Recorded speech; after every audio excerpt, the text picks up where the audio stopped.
ನೀವು ದರ್ಶನ್ ಅವರ ಬೆನ್ನೆಲುಬಾಗಿ ನಿಂತಾಗ್ಲೂ ಕೂಡ ಕಿಚ್ಚ ಸುದೀಪ್ ಸರ್ ನಿಮ್ಮನ್ನ ಪರ ವಹಿಸ್ಕೊಂಡು ಮಾತಾಡ್ತಾರೆ. ಅದು ನೋಡಿದೆ ಸರ್, ತುಂಬ ಖುಷಿ ಆಯಿತು. ಈಗ ಅದೇ ಹೇಳೋದು ಸರ್, ದೊಡ್ಡವರು ಅಂತ ಏನಕ್ಕೆ ಹೇಳ್ತಾರೆ ಅನ್ನೋದಕ್ಕೆ ಅವ್ರಿಗೆ ಗೊತ್ತಿರುತ್ತೆ ಯಾವ ಥರ ಏನು ಅಂತ, ಅದಕ್ಕೆ ದೊಡ್ಡ ಮಾತುಗಳು ಆಡ್ತಾರೆ. ಈ ಕೆಲವು ಕೈಯಲ್ಲಿ ನನ್ನ ಮಕ್ಳು ಆಗದಿರೋ ಇರ್ತಾರೆ ಗೊತ್ತಾ, ಅವ್ರು ಮಾತಾಡೋ ಮಾತುಗಳು ಇಂಥವು. ಸೊ ಈಗ ಅವರೆಲ್ಲೋ ಕೂತ್ಕೊಂಡು ಇವಾಗ ಅದು ಹೇಳ್ತಾರಲ್ಲ ಸರ್, ಬೀಂಗ ಈ ದೊಡ್ಡ ಮನುಷ್ಯ ಆಗ ಮಾತಾಡೋ ಮಾತದು ಯಾವ ಥರ ಹೇಳೋದು ನಮಗೆ ಖುಷಿ ಆಯಿತು. ಅಂಥದ್ದು ಮಾತಾಡಬೇಕು ಹೊರತು ಎಲ್ಲೋ ಕೂತ್ಕೊಂಡ್ಬಿಟ್ಟು ಇಲ್ದಿರೋನೆಲ್ಲ ಕೂತ್ಕೊಂಡು ಮಾತಾಡ್ತಾರಲ್ಲ, ಅದನ್ನ ನೋಡಿ ಕಲಿಬೇಕು ಸರ್. ಅಂಥ ದೊಡ್ಡ ಮನುಷ್ಯಗಳು ಹಂಗೆ ಮಾತಾಡ್ತಾರೆ ಅಂದಾಗ ಇವ್ನು ಯಾವ ಲೆಕ್ಕ, ನಮ್ಗೆ ಅದಕ್ಕೆ ಅಂದ್ರೆ ಮಾತುಗಳು ತಲೆ ಕೆಡಿಸ್ಕೊಂಡು ಸುಮ್ಮನೆ. ಡೆವಿಲ್ ಸಿನಿಮಾ ರಿಲೀಸ್ ಟೈಮಲ್ಲೂ ಕೂಡ ವಿಜಯಲಕ್ಷ್ಮಿ ಮೇಡಮ್ ಅವ್ರ ಮೇಲೆ ಕೂಡ ಒಂದಷ್ಟು ಆರೋಪಗಳು ಬರುತ್ತೆ.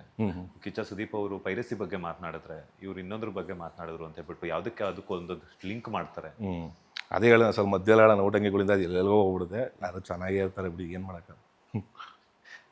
ಲೈಕ್ ಈಗ ಇನ್ನೊಂದೇನಂತಂದರೆ ಡೆವಿಲ್ ಸಿನಿಮಾ ಸಂದರ್ಭದಲ್ಲಿ ದರ್ಶನ್ ಸರ್ ಇಲ್ಲ ಅಂತಂದ್ರೂ ಕೂಡ ಅವರ ಅಭಿಮಾನಿಗಳಿಗೆ 1-2 ವರ್ಷಗಳ ನಂತರ ಸಿಕ್ಕಿರುವಂತಹ ಸಿನಿಮಾ ಅದು.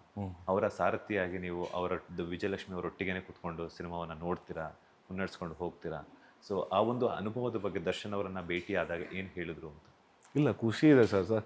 ನಾವೆಲ್ಲೋ ಇದನ್ನು ಯಾರಿಗೋ ತೋರಿಸ್ಬೇಕು ಮಾಡೋಕ್ಕಂತಿಲ್ಲ ಸರ್. ನಾವು ಯಾವತ್ತಿಗೂ, ಆಮೇಲೆ ಅಕ್ಕವರು ಅಷ್ಟೇ, ಯಾವತ್ತು ಎಷ್ಟೋ ವರ್ಷ ಆಗಿತ್ತು ಅಂತ ಅವ್ರು ಪಾಪ ಸಿನಿಮಾ ಎಲ್ಲ ನೋಡಿ ಥಿಯೇಟ್ರಿಗೆ ಹೋಗಿ.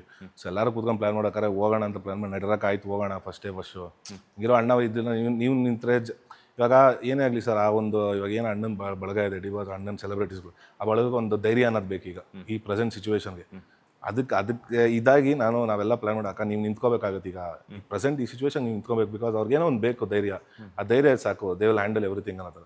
ಸೊ ಅವ್ರು ಅದಕ್ಕೆ ಖುದ್ದಾಗಿ ಬಂದು ಸಿನಿಮಾ ನೋಡಿ ಖುಷಿಪಟ್ಟು ಆನಂದ ಮಾಡೋದು. ವಿನೀಶ್ ಆಗಿರ್ಬೋದು, ಅಕ್ಕ ಅವರಾಗಿರ್ಬೋದು, ಎಲ್ಲ ಪ್ಲ್ಯಾನ್ ಮಾಡೋದು. ಲೇಟೆಸ್ಟ್ ಹಾಗೂ ಇಂಟ್ರೆಸ್ಟಿಂಗ್ ಸುದ್ದಿಗಳಿಗಾಗಿ ಬಾಸ್ ಟಿವಿ ಕನ್ನಡ ಚಾನೆಲ್ನ ಸಬ್ಸ್ಕ್ರೈಬ್ ಮಾಡಿ, ಹಾಗೆಯೇ ಬೆಲ್ ಐಕಾನ್ ಪ್ರೆಸ್ ಮಾಡಿ. ಇದರ ಜೊತೆಗೆ ಫೇಸ್ಬುಕ್, ಇನ್ಸ್ಟಾಗ್ರಾಮ್, ಎಕ್ಸ್ನಲ್ಲೂ ಮಿಸ್ ಮಾಡದೆ ಫಾಲೋ ಮಾಡಿ.